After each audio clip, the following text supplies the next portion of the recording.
Chapter 10. There was no disagreement when Odysseus decided that the party could not stay where they had been camped. Cerynthia wanted to at least gather the bodies of the peace warders together for some sort of respectful burial. But Odysseus cared nothing for the corpses. These men had intended capture for him and death for his companions, and so he felt justified in leaving them out in the open to be feasted upon by the carrion eaters of the forest. They searched for the peace warders' mounts, but, oddly, there was no trace of the animals. No one could recall when last any of them had seen, and even the sharp-eyed Achilleos could find no trail. They quickly gave up, and mounting their own steeds, raced off in the direction of the night. Odysseus remained tense throughout the ride, not because he feared for himself so much, but for the others, especially Lilia. Malik had surely noted her closeness to the farmer, and the high priest would no doubt seek to take advantage of their relationship even more so than the blood ties between Odysseus and his brother. Thinking of Mendeln, Odysseus glanced back at the sibling's shadowed form. What little he could make out of Mendeln's countenance revealed the same anxiousness the older brother had noticed before. Mendeln appeared particularly struck by the carnage, even more than Cerynthia. Odysseus had caught him standing near one body after another, shaking his head and reaching out into the darkness. The shock of the incident clearly continued to haunt Mendeln even now. With a grunt, Odysseus returned his gaze to the black path ahead. Perhaps it would be better to leave Mendeln somewhere along the way. He wished no harm to come to his brother, nor did he want Mendeln's fragile state to cause any difficulty for him later on. Odysseus had always known his brother was not as strong physically as him, but he had believed Mendeln of a sturdy mind. Evidently, he had been wrong. He took another glance over his shoulder. Yes, Mendeln looked like a man haunted. Something would have to be done if that did not change. Faster and faster they rode, racing like the wind through the shrouded night. Mendeln tried desperately to stare only ahead, but even in that direction, he could not entirely escape them. They were 5. He, his brother, and the rest. That was all that there should have been. 5 people, 4 steeds. But with the 5 there now traveled nearly a score more riders that only Mendeln could apparently see. The translucent wisps of white and gray fluttered along each side of the party. They shimmered in and out of existence. They had gaunt, pale faces and wore the helms and breastplates of peace warders. When he did dare glance in their direction, it was to be rewarded with the same unblinking, hollowed eyes, stared as if the ethereal figures awaited some word from him. But Mendeln had no words for these ghosts of the men his brother and Achilleos had slain. No words, save a silent plea for the shades to depart. Yet, not only did they not leave, it seemed to Mendeln that they clustered nearest to him. The phantasms kept perfect pace with the anguished farmer, riding astride invisible mounts. Mendeln supposed that if any of the animals had been killed in the process, then they, too, would have joined the ghostly charge. That notion made him chuckle nervously, which brought a concerned glance from nearby Achilleos. He thought of telling the archer what was happening, Achilleos perhaps the only one who might understand. The hunter would recall the unsettling stone, and would make the connection just as Mendeln had. But if Achilleos had any good sense, which Mendeln believed he did, then the blond archer would immediately keep his distance from the hapless farmer. Mendeln certainly would not blame him. He wanted to be as far away from himself as possible. However, since it was not possible to do that, all he could hope was that, with time, the shades would go to whatever rest they were supposed to go. Yes, he could hope that would happen. But Mendeln doubted he would be so lucky as that.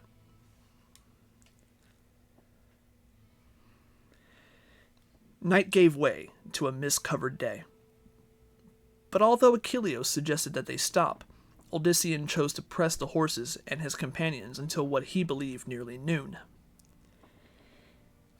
Only when they came across a stream surrounded by high canopied trees did he finally call a halt. Even Odyssean felt weary by this point. Dismounting, he immediately went to help Lilia down. Achilleus did the same for Cerynthia. Mindel slipped off his own mount and rushed to the stream to drink. However, barely had Odyssean's brother started to thrust a hand toward the clear water, when suddenly he withdrew as if had bitten. The younger son of Diomedes stared off into the distance, then blinked, looking back at the rest. "This water is tainted," he said somewhat hesitantly. "Best not to drink it. At the very least, we should become very ill." "How do you know?" asked Cerynthia. Mindel frowned, acting to Odyssean like a child caught in a lie. I saw some small fish, more than one, float by. They were dead and mottled. Looked like they died of sickness." "I've seen the like," interjected Achilleus. "If what Mindel subscribed is accurate, then we'd be best not to drink it." "But there is nothing to fear," declared Lilia, stepping from Odyssean's side. She looked up at him. "You can surely deal with something as simple as this." "Deal with it?" "Make the water pure, naturally." The others eyed her in disbelief. Even Odyssean had some trouble with what she said. But the longer she held his gaze, the more he considered the possibility. "All right." He strode to the stream, glancing once briefly at his brother. Mindel put out a warning hand, but Odyssean sensed Lilia watching, and so continued past his brother without a word. He could do this for her, he decided. Each time it had been her confidence, her love, that had shown him the way. This would be no different. His fingers touched the water. Droplets fluttered over his hand as he concentrated, willing the stream to be clean of taint. Odyssean repeated the desire over and over in his head, until finally deciding that either he had succeeded, or it had all been a waste of time. As he drew back his hand, Cerynthia asked, "But how will we know if it worked?" Once again, Lilia proved her faith in Odyssean. Without hesitation, she slipped past him and knelt by the stream. This was too much even for Odyssean. "Lilia, no!" But in one swift motion, she brought her cupped hands to her lips and drank fully the contents. Odyssean stood ready to help her, fearful that he had failed this time and thus risked the life of the one most dear to him. To his surprise, though, it was Mindel who sought to ease his concern. "The stream, Odyssean, the stream is clear of taint now. No need to worry. I swear, brother." Odyssean did not ask how Mindel knew this, yet something in his sibling's voice made him believe. "He speaks the truth," the noblewoman declared. "I am all right, my love. Trust me." He seized Lilia, holding her tight. "Don't ever do that again," he breathed in her ear, "especially not because of me." "But I knew that your power protected me, protected all of us. Was I not correct? Just don't." "Well, I for one need a drink after that," Achilleus uttered loudly, leading the horses forward. "As do these fine creatures." His action brought normalcy back to the party. Odyssean and the rest moved upstream of the animals and began to take their fill. Achilleus took care of the horses, then joined the others. But as he rose from satiating his thirst, the archer suddenly looked past the stream, clearly staring at something in particular. Odyssean peered after him, but saw nothing. "I'll be back shortly," Achilleus muttered. Then the hunter darted across the stream, vanishing a moment later among the trees. Cerynthia stepped up next to Odyssean. "Should we go after him?" The farmer knew his friend too well. Even he would have been hard-pressed to keep pace with Achilleus when it came to seeking some prey in the woods. Likely he just saw some rabbit or something he wants to bring back for our dinner. Nothing to worry about. You heard him. He'll be just fine. but it was a tense several minutes that passed before Achilleus finally appeared. Despite the fact that surely he had a good pace, the hunter was not at all winded. His expression, though, was anything but pleasant. There's a town nearby, barely an hour's pace on foot, much less that by horse. Lilia, who had been sitting on a rock, leapt to her feet. A town? That is not possible.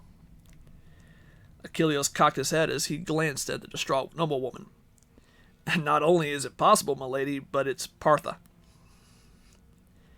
Now everyone else's expression mirrored that of Lilia. How can that be?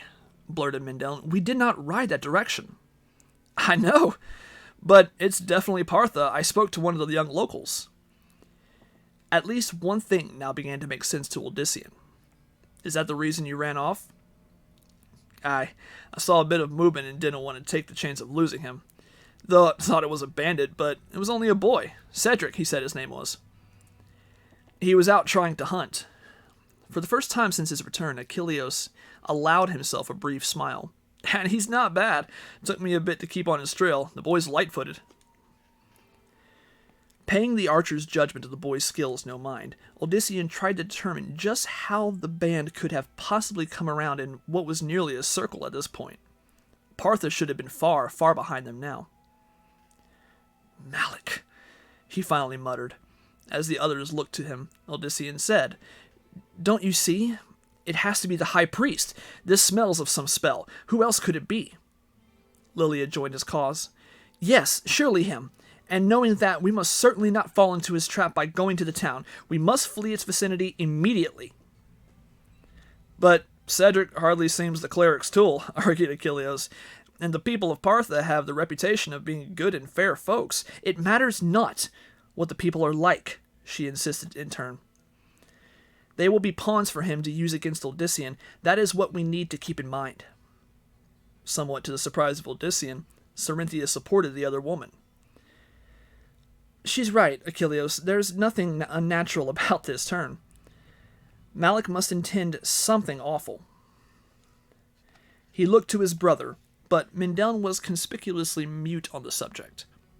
Curiously, rather than be of a mind to follow Lilia's sound advice and leave the likely trap behind, Odyssean found himself eager to enter Partha. If Malik hoped to surprise him there, he would find his supposed quarry more than willing to finish their previous encounter. We go to Partha.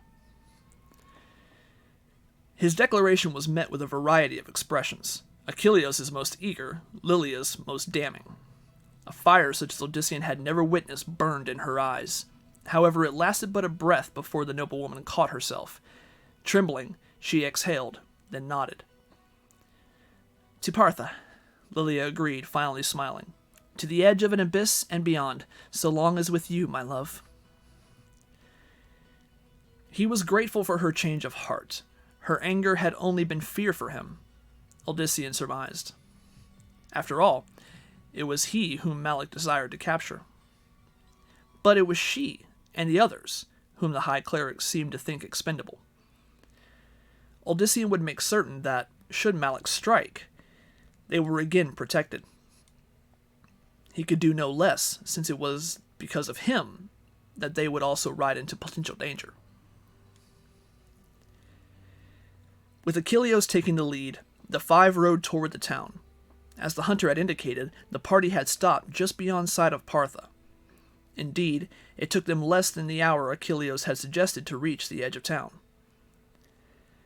Partha was much larger than Sarum or even Tullysum.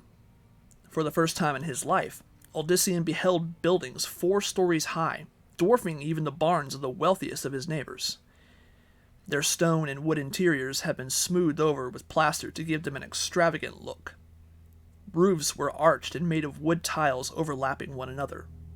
The streets were made of stone, not mud. Wagons and horses clattered along their way, raising a racket akin to thunder. There were more people in Partha than Odyssean had probably seen in all his life, and many were dressed in outfits that made him feel like a beggar. In fact, of all 5 of them, only Lilia looked at all appropriate to be seen by the inhabitants. Someone called out to them, aware that none of them had ever been to Partha. Odysseus stiffened in the saddle. However, it was no trap, but rather a youth who ran directly up to the side of Achilles' steed. "Ho there, Cedric!" the hunter called down. He tousled the boy's mop of hair. "I told you we'd be along soon." "And I called father, I did," Cedric returned breathlessly. Sure enough, behind the lad came an august gentleman at least a decade older than Odysseus, and dressed in flowing brown and black robes that immediately stirred distrust in the farmer. Was Cedric's father a cleric of some sort? "Calm yourself," Achilles quickly said. "'Tis a traitor, much like Cyrus. Probably even knew him, in fact, if the boy was correct." "This them said?" asked the would-be hunter's parent. The steely-jawed figure swept back silver and black shoulder-length hair and studied the newcomers. His eyes paused on Lilia, but froze on Cerynthia. "I know you, though you be all grown up. You'd be Cyrus's little girl, Sarah, was it?" "Cerynthia," she responded, her face becoming overcast. Cedric's father immediately noticed this. His tone more formal, he said, "Oh, I'm sorry, lass. I shall not ask you about that." A silent Cerynthia nodded gratefully. Other townsfolk had begun to pause in the vicinity, curious about the new arrivals. Part of that curiosity clearly had to do with the man greeting them, whose status in Partha was surely prominent. "Friends, my name is Ethan O'Garl, and although I regret the passing of my old comrade, I heartily welcome those of kin and companionship to them." Odysseus eyed Achilles. "They both seemed very certain that we were coming." "I took a chance that you'd say yes, that was all. When Cedric mentioned that his father was an important merchant, I used Cyrus's name.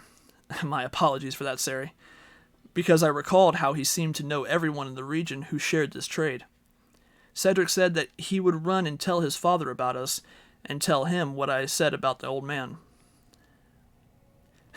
"Many's a good haggle I had with Cyrus," threw in Master Ethan, eyes twinkling at old memories.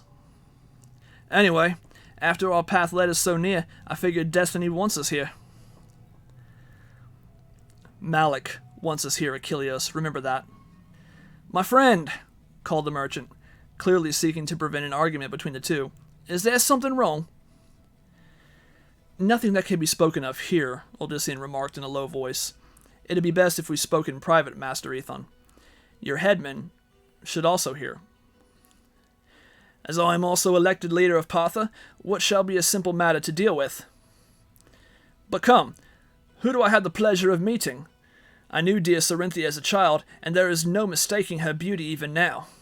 You," he gestured at Odysseus, "have a vague familiarity about you too, but the others do not." Ethan's eyes again lingered over Lilia.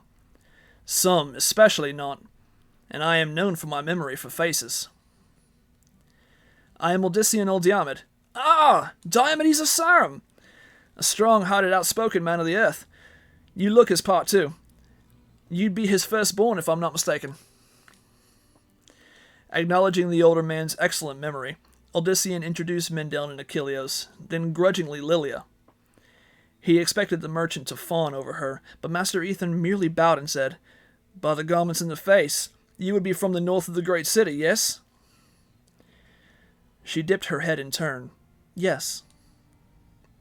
Cedric's father clearly expected more of an answer, but when Lilia remained quiet, he looked it in as much stride as he had Cerinthia's silence. Instead, he looked to the group as a whole. "Well, now that we are friends, you shall come with me to my humble home." At first, Odysseus wanted to turn Ethan's offer down. The man meant well, but this was not a social visit. Yet, if he was both its most prominent citizen and its leader, then there was no one better to warn concerning any possible threat to his people. Odysseus only hoped that Cyrus's old friend would not throw his daughter and the rest into a cell once he learned the truth. After all, it was they who brought the danger in a sense.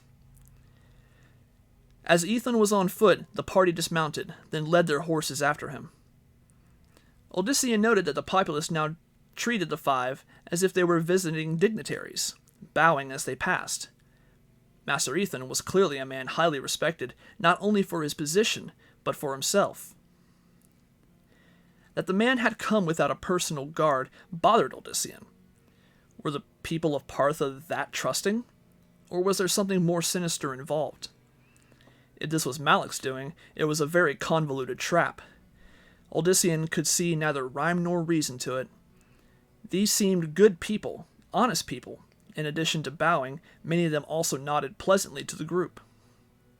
Some of those behind the party had already begun returning to their tasks, clearly not at all suspicious of the strangers. "I've not been in Sarum for many years," announced Ethan to his guests as they walked through the busy streets. "How fares it? It was always a tranquil stop. I admit I used to go there in part because I savoured the peaceful nature of it as much as the heated bargaining with Master Cyrus." "There was a fierce storm there recently," Mindeln interjected. Odysseus quickly glanced at his brother, but saw that Mindeln intended no further comment. "Indeed? I suppose that would be the most exciting thing to happen in Sarum, lucky for you.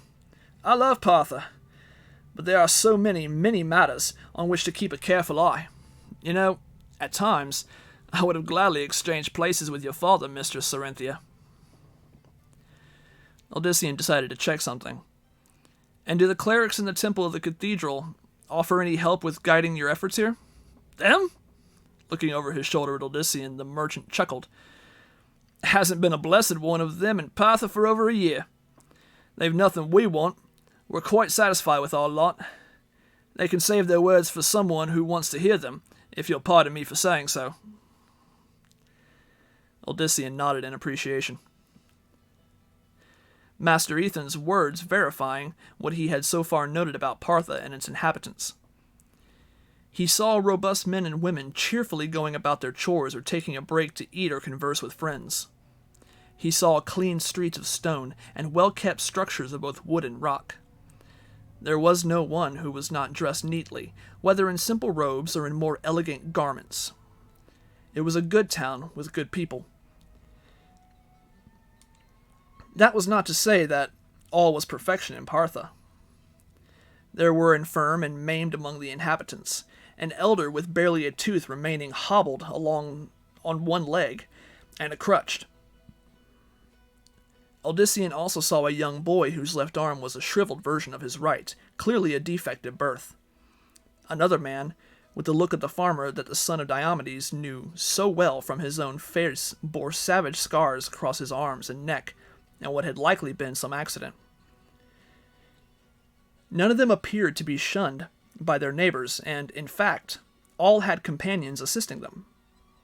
Partha, under Ethan, was evidently a very tolerant town, something even Sarum could have learned from. He looked again at the child. The poor limb reminded him of his youngest sister, Amelie. In her case, the right arm had been of proper length, but it had been bent back and had always been as thin as a piece of straw. Yet, Amelie had been the most cheerful of the family, the most wanting to help. The boy passed out of sight. Odysseus gritted his teeth at the bitter memory. Men like Malik walked the earth, living as lords, while children suffered because of either chance or some capricious spirit, perhaps. He stopped in his tracks. "Mindeln." His brother hesitated. "What is it?" "Here." The older brother thrust the reins of his animal into Mindeln's hands, then whirled back in the direction of which they had come. Unaware of what was taking place behind him, Master Ethan started pointing out some of Partha's landmarks. "It may interest you to look upon that crested building yonder." Lilius said nothing as he passed, but Odysseus caught a smile of understanding. Cerynthia and Achilleos barely had the chance to register him before he was far behind the party. Making the best of his height, Odysseus looked among the locals. Most paid him no mind, but a few watched the stranger with mild interest. Odysseus grew frustrated as the object of his search evaded him. He tried to recall just where he had last seen... There! Heart pounding, the son of Diomedes pushed past the startled shopkeeper in the midst of arranging his wares. Ahead stood a woman he recognized from earlier. As he neared, she turned. Next to her, the young boy with a ruined arm followed suit.